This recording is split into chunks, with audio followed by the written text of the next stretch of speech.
오늘의 봉독한 말씀 중심으로 교회는 복음을 전해야 합니다 라는 제목으로 은혜를 나누도록 하겠습니다. 오늘 우리가 함께 읽었던 이 본문의 말씀은 예수님께서 지상의 모든 사역을 다 마치시고 마지막에 하나님께 올라가시면서 교회에 주신 그 대사명이라고 하죠. 우리가 용어로 쓰면 대의임령이라고 합니다. 그 내용이 이제 선교에 관한 것이기 때문에 선교 대사명이라고도 이야기하죠. 예수님께서 이 땅에 계실 때, 육신으로 땅에 계실 때는 친히 예수님께서 많은 사람들에게 가셔서 복음을 전하시고 또 그들은 이제 하나님의 말씀을 가르쳐 주시기도 하고 사랑을 베풀어 주셨지만 이제는 하나님께 올라가셨기 때문에 그럴 수 없기 때문에 그 예수님께서 하셨던 그 사명을 교회에 맡기시고 이제는 교회가 예수님의 복음을 전해야 하는 그런 시대입니다. 또 그렇게 우리가 교회가 복음을 전해야 교회 역시도 성장할 수 있죠. 오늘 우리가 선교지를 보내면서 이 본문의 말씀 가지고 이 복음 전파에 대한 사명에 대해서 다시 한번 말씀을 전하고 은혜를 나누도록 하겠습니다. 우리가 이 본문이 복음 전파에 대한 가장 그 성경을 보면 우리가 잘 알고 있는 그런 대표적인 말씀이고 또 아마 여러분들도 이 말씀을 통해서 굉장히 많이 설교를 듣기도 하고 잘 아는 그런 말씀입니다. 오늘 제가 말씀을 보면서 조금 다른 구절이 있었는데 이 눈여겨볼 말씀이 있는데 우리 16절과 17절 말씀을 다시 한번 읽어보도록 하겠습니다.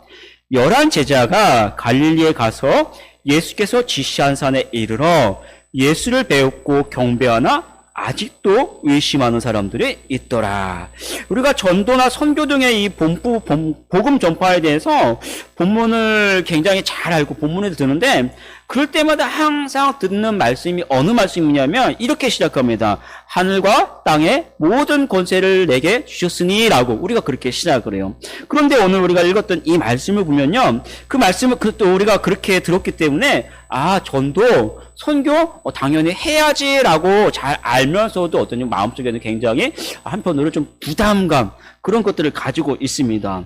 그런데 제가 오늘 말씀을 보면서 조금 다른 것 봤냐면 18절이 아니라 16절부터 우리가 같이 읽었죠. 근데 이 16절의 말씀을 보면 우리가 교회를 다니고 예수님을 믿고 잘 알면서도 부담스러워하고 연약한 우리의 그 모습을 참 잘 보여주고 있어요.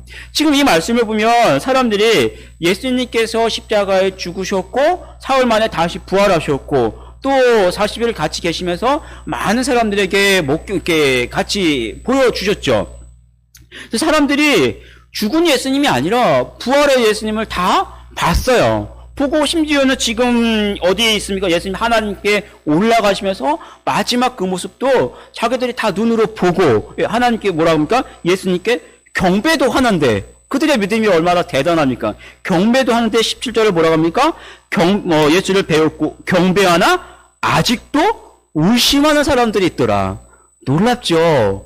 부활의 예수님을 목격하면 도대체 세상에 두려울 게 뭐가 있습니까? 아무것도 없는데 그래서 그 부활의 예수님을 보고 이제 예수님 하늘께 올라가면서 경배도 하는데 아직도 의심한대요. 뭡니까? 사람의 믿음은요 그렇게 믿음이 연약하고 그렇게 못 믿고 연약한 게 사람이라뇨. 하물며 우리가 세상에 나가서 여러분 가족들에게 아니면 직장 사람들한테 예수님 전하고 복음 전하고 전도할 때 어떻습니까? 마음에 이 말 할까 말까 고민스럽잖아요. 할까 말까. 이게 복음 전하면 이 전도하면 괜히 관계 틀어질 것 같고 별 오만 가지 생각 들면서 마음이 참 약해지잖아요. 그러니까 이 사람들은 부활하신 그 예수님을 목격하면서도 이런 믿음이 연약한 모습을 보이는데 하물며 우리가 예수님을 전할 때 그런 생각이 들고 연약한 것은 지극히 어떻습니까? 당연합니다. 그런데 주님은 뭐라고 말씀하십니까? 18절 말씀 같이 한번 읽어볼게요. 예수께서 나와 말씀하시되 하늘과 땅의 모든 권세를 내게 주셨으니 우리는 약해요. 성경은 그렇게 시작합니다. 우리는 약하지만 우리가 복음을 전하는 것은요 내 힘으로 하는 것이 아니라 하늘과 땅을 지으신 그 하나님을 세상에 전하는 것이 전도이고 그 하늘과 땅을 지으신 그 하나님의 능력으로 하는 것이 전도입니다. 우리는 내가 아니라 하나님 전능하신 하나님을 바라보고 하나님의 말씀에 순종해야 합니다. 제가 이전에 한번 말씀드린 적이 있습니다. 제가 대학교를 다닐 때 저희 집에서부터 학교까지 이제 스쿨버스를 타려면 저희 집부터 수원역에 꽤 이제 한 10분, 20분 되는 그 거리를 저 매일 걸어갔는데 그 거리에 지금 지겹게도 많은 게 점집이에요. 이렇게 보면 점집 1호, 2호, 3호, 4호 무슨 동자 무슨 그렇게 쫙 늘어선 게 점집이에요. 사람들은 아무 인식 없이 그 길을 걷는데 어느 날 제가 그 딱 보더니 와 점집이 이렇게 많아? 차라리 교회가 이렇게 많았으면 좋겠다. 그 생각이 들어요. 매일 하루도 빠짐없이 매일 그 길을 걸어가면서 정말 대적게 돼서요. 물러날지어다 물러날지어다 물러날지어다 기도했는데 정말로 1년 만에 그 점집들이 다 사라졌습니다. 그리고 제가 이제 어느 이제 시간이 지난 다음에 다시 가봤는데 뭐가 생겼어요? 재개발이 돼서 아파트와 상가들이 쫙 늘어섰어요. 아시죠? 상가가 들었으면 거기에 뭐가 들었습니까? 교회들이 올라갑니다.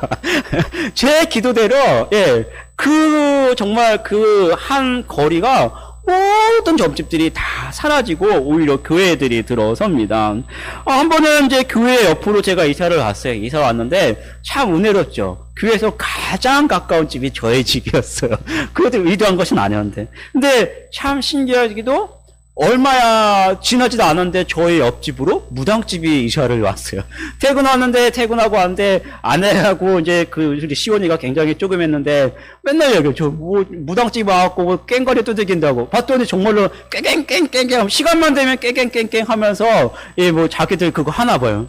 그때 이제 조그만 아이하고 저하고 손을 벌리면서 그 집을 향해서 손을 벌리면서 계속 대적기도 했어요. 그래서 이제 기도를 하다 보니까 어떤 마음이 드냐면 내가 기필코 저 무당을 전도하리라. 그 무당을 품고 계속해서 이제 기도하고, 이제 저희, 어떨 때는 교회 마당에 기도하고, 저희 이제 마당인데, 반드시 그 무당이 그 길을 이렇게 지나갈 수밖에 없거든요? 그냥 눈을 부릅뜨고 전도하리라 딱 하는데, 그 무당이 지나가다가도 저를 보며 돌아서 저쪽으로, 한 동네 한 바퀴 들어서 저쪽으로 들어가는 거야. 안타까운데, 그런데 이제 제가 전도는 못했는데 어느 날 이제 선생님들하고 아이들하고 전도하고 저 먼저 들어왔었거든요. 얘 들어와 있는데 선생님하고 아이들이 전도 나갔다가 들어왔는데 그 무당은 아니고 무당집 옆집이 또 무당집이었었어요. 이렇게 골목 돌아서. 그런데 물어봤더니 그 옆집에 사는 무당의 딸을 데리고 왔어요. 딸을. 저는 이 무당을 위해서 기도했는데 어쨌든 이 아이는 학원도 안 다니고 동네에서 갈 것도 없고 할 것도 없는 우리 교회에서 좀 평일날도 매일 나와서 교회 매일 나와서 그런 어떨 때는 저한테 놀아달라고도 하고 그런 아이가 됐습니다.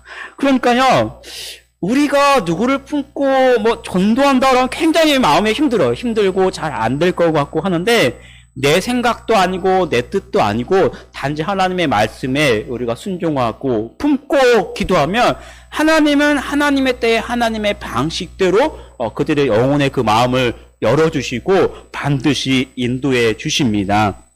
정말로 중요한 건요, 내 생각, 내 계획 아니에요. 여러분, 우리가 전도해보면 다 알잖아요. 이렇게 나가서 이렇게 하면 될 것 같죠? 아무것도 안 되잖아요. 그런데, 기도하고, 끊임없이 기도하고, 이렇게 마음에 품고 있으면, 하나님께서 하나님의 뜻대로 인도하십니다. 일단 중요한 건 품고, 기도하면서, 하나님의 인도하신 대로 따라가야 합니다. 그것이 복음 전파의 시작입니다. 우리가 주일마다 전도 대상자를 품고 기도합니다.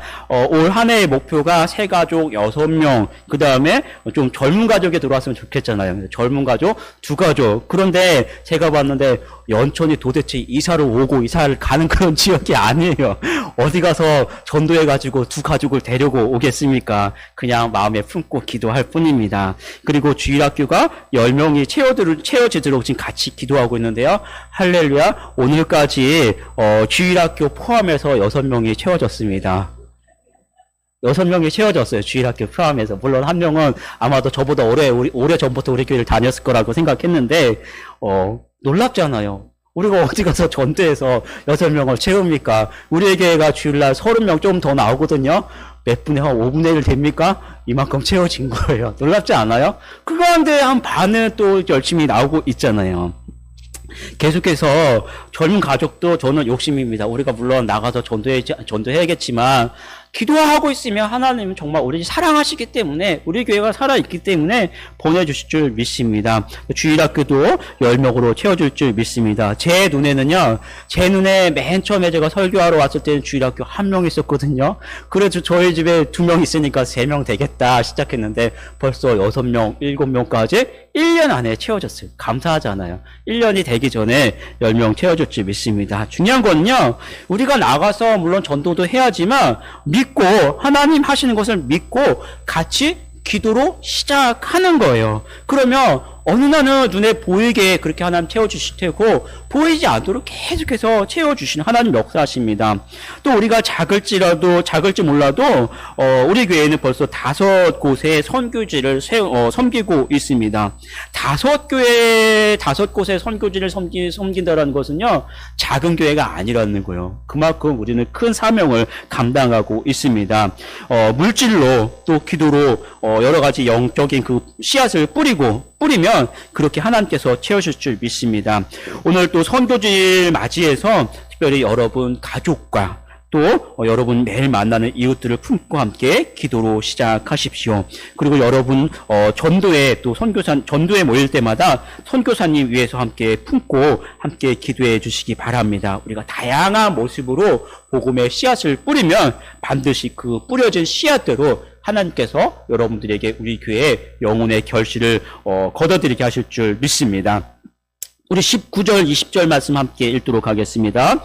그러므로 너희는 가서 모든 민족을 제자로 삼아 아버지와 아들과 성령의 이름으로 세례를 베풀고 내가 너희에게 분부한 모든 것을 가르쳐 지키게 하라. 볼지어다 내가 세상 끝날까지 너희와 항상 함께 있으리라 하시니라. 말씀을 보면 너희는 가라는 거예요. 가야 뭐가 되잖아요. 그죠? 가야 만날 수 있고 가야 복음을 전할 수 있으니까 주님은 가라고 말씀하셨어요. 주님도 이 땅에 육신을 입고 오셨고, 그렇죠? 오셨고 사람들에게 친히 가셔서 사람들을 만나셔서 복음을 전하셨어요. 우리도 가야 합니다. 그런데 중요한 건 뭐냐면 우리가 예배 다 끝났다, 집에 가자, 다 같이 일어나자요. 그죠? 그다음에 오늘 어디 뭐 즐거운데 놀러 가자. 그러면 마음이 굉장히 열려 있어요. 그런데 예배 끝나고 전도하러 갑시다. 그럼 어떨까요? 설거지 해야 되는데, 밥 해야 되는데, 빨리 교회 가야 되는데, 우리 선교제 갑시다. 굉장히 마음이 부담스럽습니다. 그래서 제가 두 가지 대안을 생각했는데, 여러분, 첫 번째 따라하겠습니다. 어차피 간 곳으로 갑시다. 다시 한번, 어차피 가는 곳으로 갑시다. 예. 여러분, 우리가 전도하러 가고 선교지 갑시다 그러면 부담스럽잖아요. 그런데 여러분 예배 끝나면 어디로 갑니까? 어차피 집에 가잖아요. 그죠? 내일 되면 어디 갑니까? 어차피 직장에 일하러 가잖아요. 우리가 집에 가면 또 어차피 이웃은 만납니다. 물론 선교지 가는 것도 중요하고 어디 전도하러 가는 것도 중요한데 어차피 내가 가서 살아야 하는 나의 가족과 나의 직장과 나의 이웃은 누구 아니면 안 됩니까? 내가 아니면 전도할 사람 없어요. 정말로 중요한 것은 어차피 여러분 가야 하는 여러분 가족들, 직장, 우리 이웃에 반드시 내가 가서 복음을 전해야만 합니다. 어차피 갈 곳이면 내가 가장 사랑하고 내가 매일 만나는 그들을 여러분 마음속에 품고, 물론 때가 되면 입술로 복음도 전하지만 그 전에 여러분 마음으로 품으세요. 여러분 매일 보면서 내가 가장 사랑하면서도 교회 안 나오면 뭡니까? 우리의 전도 대상자예요. 여러분 누가 있습니까? 내 남편, 내 자녀, 우리 가족이 될 수도 있고 매일 만나는 우리 직장의 그 사람들이 될 수도 있는데 그들을 위해서 내가 다시 한번 마음속에 품고 이제는 기도로 시작하십시오. 그러면 하나님의 때가 되면 반드시 여러분에게 복음을 전하게 하실 테고 하나님의 때가 되면 그들의 영혼에 생명을 주실 줄 믿습니다. 두 번째 따라가겠습니다. 내가 못 가면 보내겠습니다. 예, 어차피 내가 가든지 우리는 항상 그렇잖아요. 전도는 목사님이 하십시오. 전도는 다른 사람이 하면 되는데 내가 못하면 보내면 됩니다. 그럼 이제 누가 보냅니까? 여러분이 보내셔야겠지요. 저도 이 자리에서 여러분을 섬길 때, 물론 우리가 함께 있으니까 여러분들이 저를 위해서 기도해 주시고, 또 뭐 휴가 때는 또 뭐 맛있는 거 드십시오. 또 뭐 좀 용돈도 주셔서 맛있는 거 먹고 와서 또 힘도 나고 감사하기도 합니다. 하지만 제가 여러분과 함께 있을 때, 여러분이 저를 위해서 섬겨주셨던 것처럼 또 저를 만났던 또 저와 함께했던 많은 성도님들이 여전히 저를 위해서 기도해 주시고 또 섬겨 주시기 때문에 이 자리에서 함께 사역을 할 수 있는 것입니다. 우리 교회도 제가 보니까 좀 왔는데 우리 뭐 프로젝터도 있고 카메라도 있고, 물론 우리 나름대로 우리 함께 모여서 교회를 섬기지만 우리가 잘 신경 쓰지 않던 거잖아요. 근데 그런 것들을 다른 외곽에서 다른 분들의 시각으로 볼 때 보이니까 또 섬겨줄 수가 있으니까 합심해서 함께 섬기는 그런 원리가 되는 것이죠. 마찬가지입니다. 저는 물론 여러분이 잘 섬겨주시지만 우리가 섬기고 있는 우리 선교사님들, 또 우리가 보냈던 우리 선교사님들은 누가 섬깁니까? 우리가 물질로, 우리가 기도로 섬기지 않으면 그분들도 사역에 많은 지장이 있겠죠. 우리가 다양한 모습으로 합심해서 함께 섬기는 겁니다. 우리가 똑같이 섬겨야 하는 것이죠. 함께 그분들을 위해서 기도하고 또 필요할 때는 물질로 또 섬겨서 하나님의 사역을 같이 이뤄 나가는 거예요. 그럴 때 우리 교회는 결코 작은 교회가 아니라는 것이죠. 우리가 우리 교회 안에서만 이렇게 보고 있으면 항상 여기만 보이는 거예요. 우리 교회는 왜 이렇게 작지? 오늘은 누가 뭐 안 나왔지? 그것만 보이지만 눈을 넓혀서 더 많은 선교지를 같이 돌아보면 할 일도 참 많고, 예? 더 많은 것들을 보게 됩니다. 특별히 우리가 이제 지난주에 제가 그 기도의 제목을 내드렸는데 우리가 섬기는 우리 시국의 우리 열방선교회가 7월 27일 다음 주 주일부터 일주일과 우리 시국과 또 우리 한국의 그 지체들이 100명에서 100명이 서울에서 수련회를 합니다. 100명 자체가 모이는 것도 굉장히 큰 집회가 되겠죠. 네, 한번 생각해 보시죠. 우리는 주일날 나와가지고, 예? 박수도 치고 또 우리 기타도 치고 드럼도 치고 찬양하는 거 좋아요, 안 좋아요? 감사하잖아요. 그렇죠? 감사하잖아요. 근데 이분들은 평생에 그렇게 예배 드려본 적이 없는 분들이에요. 박수도 못 쳐요. 예배 드릴 때. 소리가 바깥으로 드러나면 경찰이 쫓아오니까.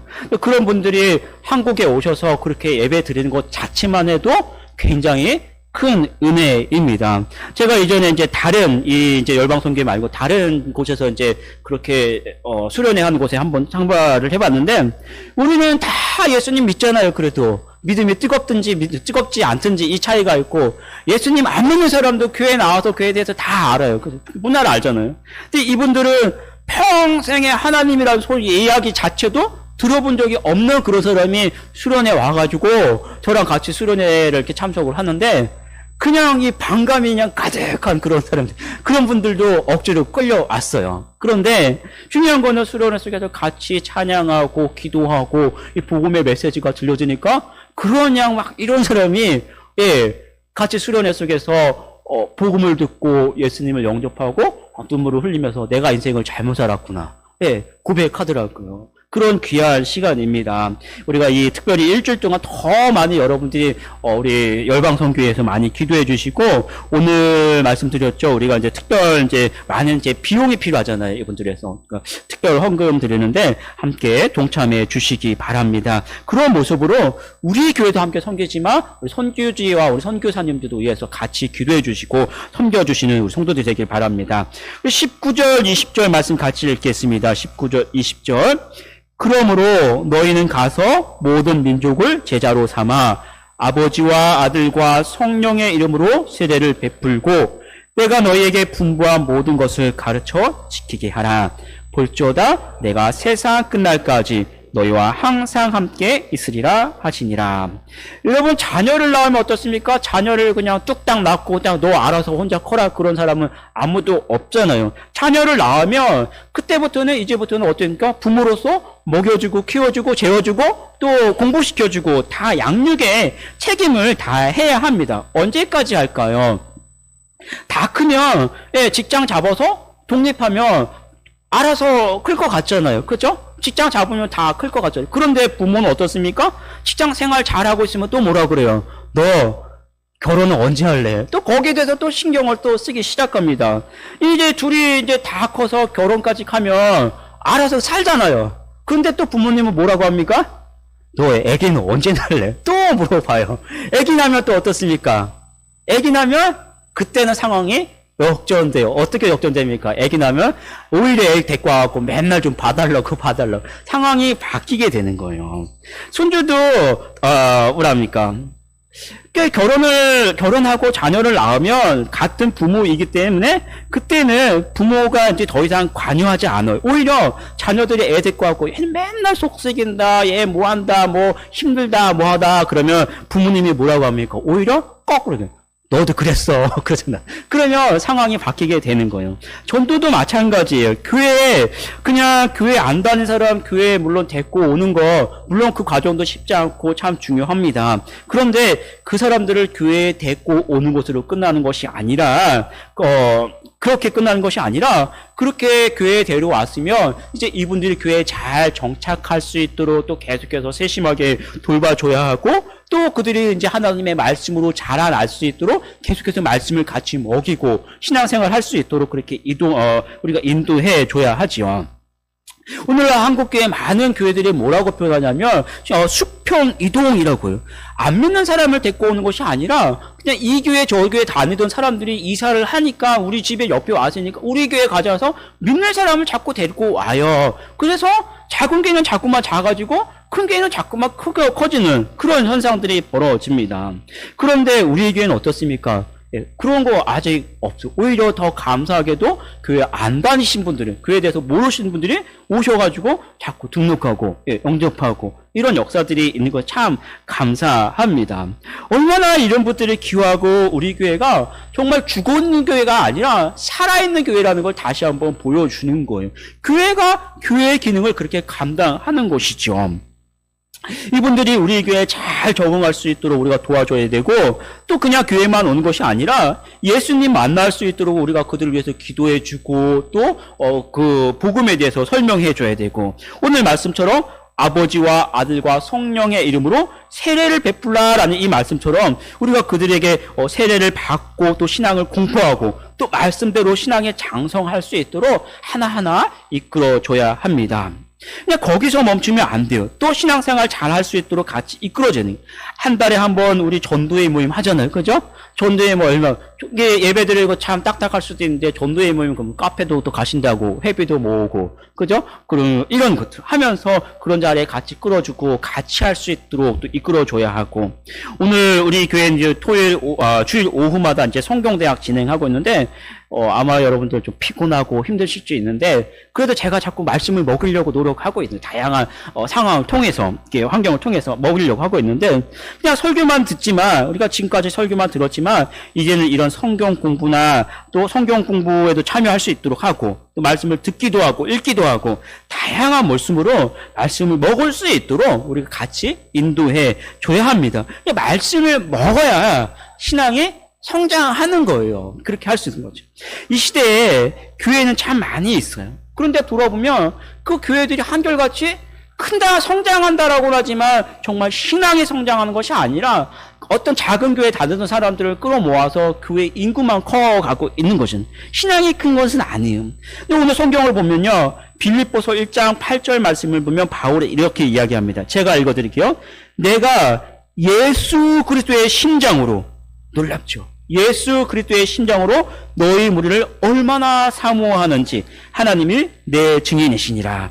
갈라디아서 6장을 보면 이렇게 이야기합니다. 내가 내 몸에 예수의 흔적을 지녔노라. 이것이죠. 저는 이 말씀 참 좋아합니다. 우리가 하나님을 믿으면요. 뜨뜻해지거나 그런 신앙이 아니에요. 하나님을 믿으면 우리 마음 가운데 예수 그리스도의 심장을 가지고 예수 그리스도의 그 모습을 가지고 예수 그리스도의 그 흔적을 지니는 그러한 삶을 살아야 합니다. 저와 여러분이 주님을 닮아가고 그렇게 뜨겁게 하나님을 섬기길 축복합니다. 그리고 내가 품은 영혼이 그렇게 하나님을 섬길 수 있을 때까지 우리가 함께 성장해 간 것이죠. 그것이 진정한 복음 전파의 모습입니다. 선교도 마찬가지입니다. 한때 한국교회가 선교사님들을 경쟁적으로 보내요. 경쟁적. 어떤 이야기를 하면 우리 교회는 선교사님을 1명 보냈다, 2명 보냈다, 3명 보냈다. 서로 자랑하는 거 몇 명 보냈다. 그런데 여러분 잘 아시나요?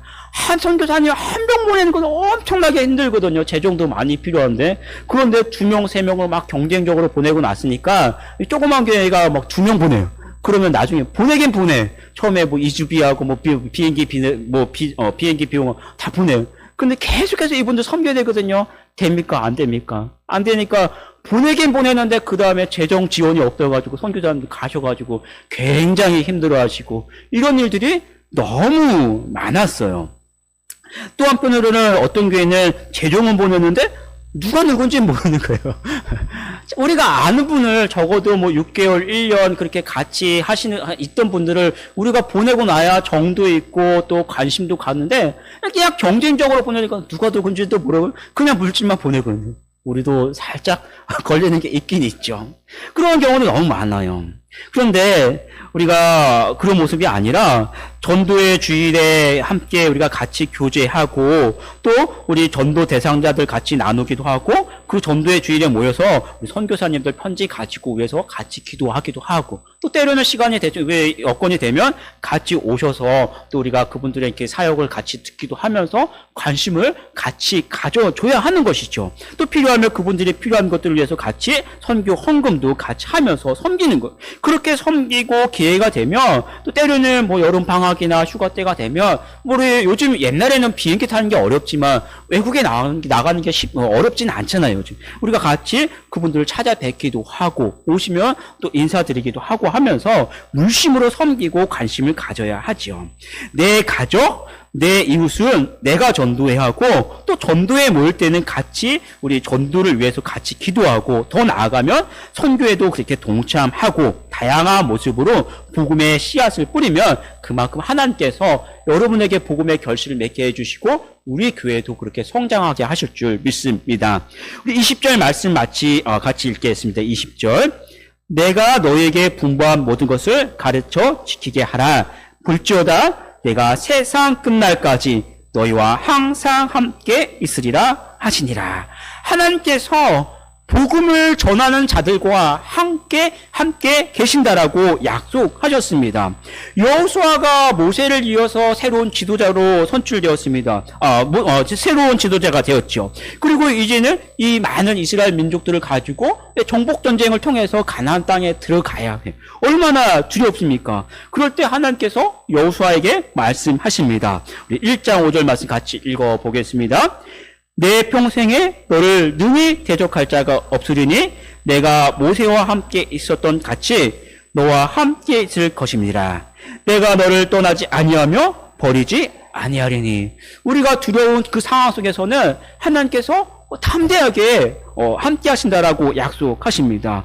이스라엘의 임박한 멸망을 앞두고 있을 때 하나님께서 이사야 선지자를 통해서 또 이런 약속을 주십니다. 우리 이사야 43장 2절 같이 읽어보겠습니다. 내가 물 가운데로 지날 때 내가 너와 함께할 것이라. 강을 건널 때 물이 너를 침몰하지 못할 것이며 내가 불 가운데로 지날 때도 타지 아니할 것이요 불꽃이 너를 사려지도 못하리니. 우리가 두려움 속에 있을 때 내가 약할 때, 내가 정말 어떻게 할 수 없을 때, 내가 내 힘으로 어떻게 할 수 없을 때 하나님께서도 먼저 여러분에게 오셔서 이런 약속을 주십니다. 내가 어떤 속에 있어도, 내가 어떻게 힘들어도, 어떤 아픔이 있어도 내가 너와 함께 하겠다. 전능하신 하나님이 여러분과 함께 하신다고 약속하셨습니다. 그러나 오늘 말씀처럼 복음을 전하는 것은 하나님의 명령이에요. 복음을 전하는 것은 교회가 건강하다라는 이야기고 복음을 전하는 것은 교회가 부흥할 수 있다라는 이야기입니다. 그리고 우리가 순종할 때 하나님이 여러분과 함께 하신다고 약속하셨습니다. 그 약속을 믿고 여러분의 가정으로, 이웃으로, 직장으로 돌아가서 예수 그리스도의 심장을 가지고 그들에게 복음을 전하고 많은 영혼들을 결실하는 성도들이 되기를 축복합니다. 함께